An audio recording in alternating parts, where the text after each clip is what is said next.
Okay, geometry. Section 10.2 is called Measuring Angles and Arcs, and we're going to start talking about some of the measurements we're going to be doing within a circle here in Chapter 10. So in 10.1, we learned all about the basic vocabulary of a circle. Now we get a little bit deeper, starting to talk about something called arcs. So an arc has a really simple definition here. It is simply a portion of a circle. So in this circle that we have drawn over here on the right, probably should have named that circle, so if we call that point in the middle Z, we're dealing with circle Z here, and you'll notice that we've got 4 points drawn and named on the circle itself, A, B, C, and D. And that creates a series of arcs, or portions of that circle, that each have a different size. So the first arc we're going to focus on is just this little one that goes from A to B, and what I have highlighted right there in yellow is an example of an arc. So what we hopefully still remember from some previous chapters is that the total number of degrees in any circle is 360 degrees. That hasn't changed at all. And an arc then can be classified according to how many degrees out of the 360 it takes up. So a minor arc, the first thing we're going to define right here, is one whose measure is going to be less than half the circle, which would be 180 degrees. So in this circle right here, the arc that I drew from A to B would be an example of a minor arc. And the way we label an arc is with the two endpoints there, A and B, and an arc symbol over the top. So arc AB would be an example of a minor arc because it looks like it's going to be less than 180 degrees. There are others here as well. It definitely looks like the arc from C to D looks less than 180 degrees as well. And I think probably BC and AD look like they're less than 180 as well. But those are just some examples or two there of what a minor arc would look like.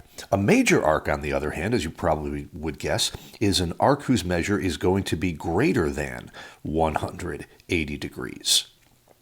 So a lot of people are going to look at this and say, wait a minute, there are no major arcs within that particular circle right there because all of the ones that we talked about, AB, BC, CD, and AD, all look like they're less than 180. Well, you can get around that by combining a couple of different arcs here. When we name a major arc, we're always going to do this using 3 letters. So one example of a major arc, as I'm looking at this figure right here, would probably be, how about arc A, B, D. Now let me explain what that nomenclature means right there. Arc ABD means that we're going to start measuring this arc at A. We're going to go through point B, and then we're going to keep going all the way until we get to point D, and that would be the second endpoint. So what I have there in blue is an example of a major arc, ABD. There are others here too. I think if we were to go with something like, how about CAD? And if we were to think about an arc that went from C to A to D, it would start here at C, go all the way around to point A, and then end at point D. That arc looks like it makes up almost the entire circle right there. Last one we have to define is a semicircle. And if we know our, I think these are Greek prefixes right here, semi means half. So a semicircle is going to be exactly 180 degrees. And I think when I drew this diagram, I had a certain thing in mind. If I were to draw a line segment here, a chord that connects point A with point C, I think I drew this as such so that it would pass right through the center of that circle at Z. And that would mean that we've taken this circle and cut it in half with that diameter there from A to C. So a semicircle would start at point A and end at point C, but you got to be careful about which way you want to go. Semicircles need to be named with 3 letters as well. So arc A, B, C would be a semicircle. That would be an arc. Let me go to another color of highlighter right here. ABC would be an arc that starts at A, goes through point B, and stops at point C. And sure enough, that looks like about half of a circle right there. The other one that's drawn here would be arc ADC, and that would be the semicircle that starts at A, goes through D, and ends at C. So that'd be the bottom half of that circle. So those are the 3 different types of arcs: minor arcs, major arcs, and semicircles. So now that we've got that down, another vocab term we're going to talk about today, something called a central angle. Now, If we have done chapter 11 already by the time we're covering this, which we did this year for my current geometry students, you've already talked about central angles back when we did areas of sectors in section 11.3, if I'm not mistaken. A central angle is an angle whose vertex is at the center of a circle and is formed by two radii. So in this circle that I've drawn on the right here, circle L, L being the center of your circle, I've got one radius that goes from L to K, so this one right here, another radius that goes from L to M, and that means that this angle formed right here, angle KLM, is a central angle. So that's one we just have to get used to spotting, guys. An angle whose vertex is right there at the center of the circle, formed by two radii. And now a big important idea that most geometry books list as a theorem, this one does not, but this is the important idea from this slide, everybody. The measure of a minor arc is equal to the measure of the central angle that intercepts the arc. Okay, so in these two diagrams that I've drawn right here, what you can kind of see going on right here is that if you've got a 90-degree central angle here, I think you guys can tell how much of that circle is made up by this particular central angle right here. Well, 90 degrees is 1/4 of the circle, and that means that the arc that it cuts off is going to be 90 degrees as well. So it's this really simple one-to-one relationship here, guys, between the measure of your central angle, which is 90, and the measure of the arc that it cuts off. That's what we mean by the word intercepts. Okay, and then it's kind of easy to see if we were talking about a straight angle as well. If you've got a 180-degree central angle, a straight angle, that cuts off a 180-degree arc as well. Again, it's a one-to-one relationship between this angle and this arc. And I just gave you two examples here with the 90s and then with the 180s, but no matter what the measure of that central angle was, that would equal the measure of your arc, and vice versa. So that's a pretty simple concept right here, the one-to-one relationship between the central angle and the arc that we can use to solve a lot of problems. Now, before we get into solving some of those problems, three important things that we want to talk about here, guys. I'm going to move this diagram down just a little bit right here to make that easier to see, and I lost a point. Okay, that goes right there. Okay, so important properties of arcs. The first one here, property A, we're going to call the sum of central angles. So if you look at this diagram, we've got a circle here, and it looks like I drew 4 radii. That means that we have formed 1, 2, 3, 4 central angles here in the middle of that circle. And the sum of the central angles concept that we want to talk about would be this, everybody, that the measure of angle 1 added to the measure of angle 2, that's what the word sum means, we're adding together now, plus the measure of angle 3, plus the measure of angle 4. If you were to add together the measures of all of your central angles, I hope you guys can see this, we're starting here at angle 1 and going all the way around and getting all of angle 2 and angle 3 and angle 4, that just made a complete circle. So the sum of our central angles is going to equal 360 degrees. And that'll be true in every circle, no matter how many central angles you have. B, the second concept here would be congruent arcs. If we were to say right here, guys, I'll tell you what, I think I probably better label some things. So let me call this point W and X and Y and Z. And for the center of the circle right there, maybe we'll just call that point P. Draw a little arrow going right over there. Okay, gotcha. If you have congruent central angles here, that means you're going to have congruent arcs. So what I want to say here would be this. It kind of looks like I drew angle 1, put a little double tick mark right there, congruent to angle 2. I'll put a little double tick mark over here. So I'm going to write here that if angle 1 is congruent to angle 2, then we can conclude now that the arcs that are defined by those central angles would have to be congruent as well. So I haven't given you a congruent statement yet for arcs, so it would look like this. We would say then that arc WX, with the little arc symbol over the top, would be congruent to arc XY. Okay, if these two central angles are congruent, 1 and 2, then these arcs right here have to be the same size. Okay, and hopefully the reasoning for that makes some sense. everybody? What we just talked about right here a moment ago, if, kind of looks like that's about a 45 degree angle right there. So angle 2 then, if it were congruent to angle 1, would have to be 45 degrees as well. Back to what we just talked about on the previous slide, whatever the measure of your central angle is, the measure of the arc it creates would have to be the same. That means that arc WX would need to be 45 degrees, and then so would arc XY. So again, if these two angles are congruent, that means that these two arcs have to be congruent as well.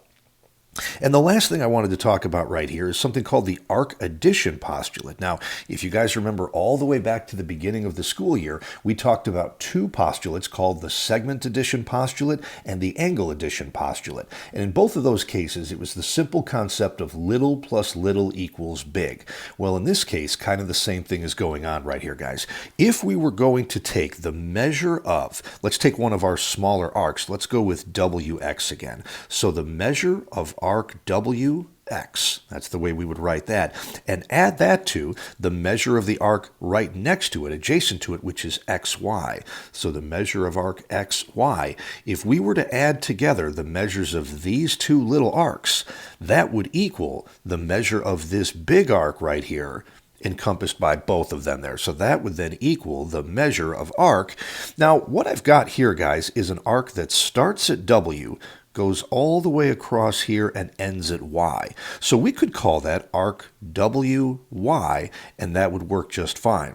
It is possible, I didn't say this back when we were talking about definitions right here, it is possible, everybody, that you can name a minor arc with 3 letters. I could have also written the measure then of arc WXY, and that would work as well. Just because you see 3 letters right there doesn't guarantee that you're dealing with a major arc or a semicircle, but probably didn't need to get into that right there. This would have been just fine. So arc addition postulate, guys, if 2 arcs are adjacent right next to each other, little arc plus little arc equals big arc. That's the concept here. Okay, let's do 3 examples to solve some problems right here, guys. First one we're going to deal with is just asking us to solve for x in this diagram right here, and it's a pretty straightforward problem. This point is the center of the circle, even though I didn't draw it very well, which means that we're dealing with 2 radii, which of course are congruent, but that's not super important. What that means, though, is that this is a central angle. And back to the concept we talked about on slide number 2 here, the measure of your central angle, everybody, is equal to the measure of your intercepted arc. So if this angle right here is 75 degrees, that means that this arc has to be 75 degrees as well. So our equation is going to be real simple, guys. 6x plus 3, the measure of the arc, has to equal the measure of its central angle, which is 75 degrees. So that's a pretty simple setup right there. Solving it is easy too. Bring that 3 to the other side, and we get 6x is equal to 72, and we'll divide by 6 and get x is equal to 12. Okay, so pretty straightforward problem right there. Gets a little bit more complicated when we move on to example B and what's going on here. We've got a point here, and one thing we should be sure that we understand, you're allowed to assume from a diagram, everybody, that a point that looks like it's in the center of the circle is the center of your circle. And that means that we've got central angles up on top here. Angle 1, angle 2, and angle 3 are all central angles here. Okay, and that's good information to have. Now, how can we use that? Okay, back to the fundamental idea of the day. The measure of a central angle, like this 37 degrees here for angle 1, is equal to the measure of the arc that it cuts off. So this arc here has to be 37 degrees as well. Now, I don't know the measure of angle 2, but I do see that this arc up here on the top that angle 2 cuts off is 118 degrees. Well, using the same concept in reverse, that means that angle 2 has to be 118 degrees also. Now from there, guys, as I move on to angle 3, I'd love to be able to find the measure of this angle here, and I see that this arc out there outside of angle 3 is 4x minus 3.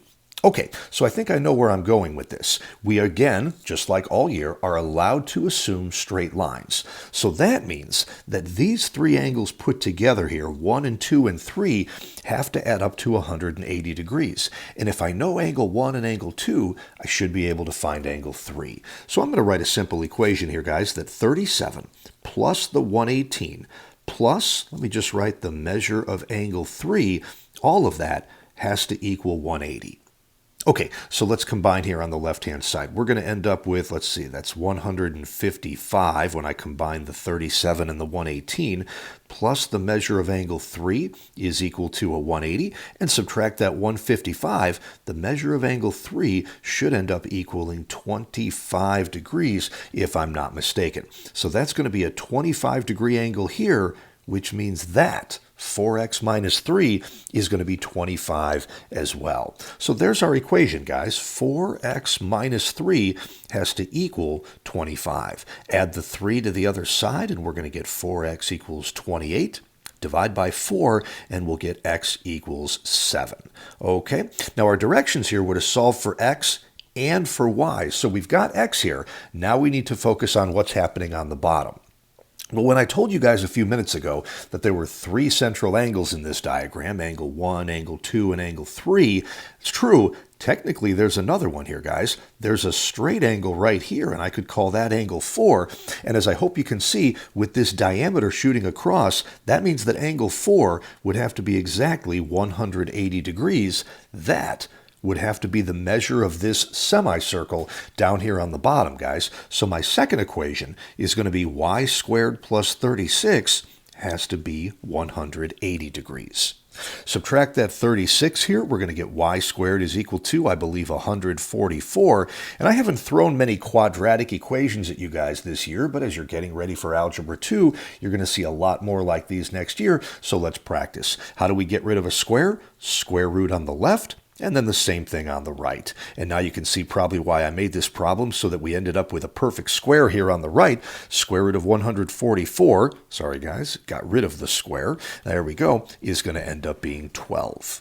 Okay, so x is 7 and y is 12. That's our solution here to example B. And the last example I'm going to do in this video here, guys, is to solve for x in this problem right over here. So what's going on in this case, guys? Looks like we have 3 radii drawn, which is going to make 3 central angles. The order in which I number them doesn't really matter, but I'll just call them 1, 2, and 3. And just like we talked about a couple of slides ago, the sum of those 3 central angles is going to have to be 360 degrees, just like the sum of all of the arcs is going to be 360 degrees as well. And the key to this problem is the fact that we have a right angle right here for angle 1. So extending that idea out, I know then that this arc out here has to be 90 degrees. Okay, and that's pretty important now, guys, because there are 3 arcs within this circle right here. One of them is 11x plus 17 degrees. Another one is 9x minus 47 degrees. And now we know the measure of the third and final arc, which is 90 degrees. So we're going to use this concept right here that we can add those arcs together. We're going to use the arc addition postulate and say, okay, 11x plus 17, that's the measure of one arc, plus a second one, 9x minus 47, plus the third and final arc, 90, has to add up to a grand total of, hopefully you see it, guys, all 3 of these arcs put together make up the entire circle, so that sum has to be 360. Let's combine some like terms on the left side. 11x plus 9x is going to be 20x. And then our constants right here, we've got 17 minus 47. That's a negative 30. And we'll add that to 90 and get a plus 60. All of that is equal to 360. Okay, not too bad. Subtract the 60, and we're going to get 20x is equal to 300. And divide by 20, and we're going to get x is equal to 15. Okay, and like always this year, it's never a bad idea to plug that number back into your equation right there, or back into your diagram, and make sure that things make sense. 11 times 15 is 165, and if we added 17 to that, this is interesting, I get 182 degrees. That means, everybody, that I didn't draw my diagram very accurately right here, because this arc from here to here is actually a major arc, more than half the circle. So it looks like like my diagram isn't quite accurate. What else do we have here, guys? 9 times 15 is 135. And if we were going to subtract a 47 from that, let's see, that's going to be an 8 there. That's going to be an 8 as well. This ends up being an 88-degree arc here, and then the 90 that we have over on this side. And if we were to add up all three of those numbers, which you could check in your calculator right now, we should end up with 360.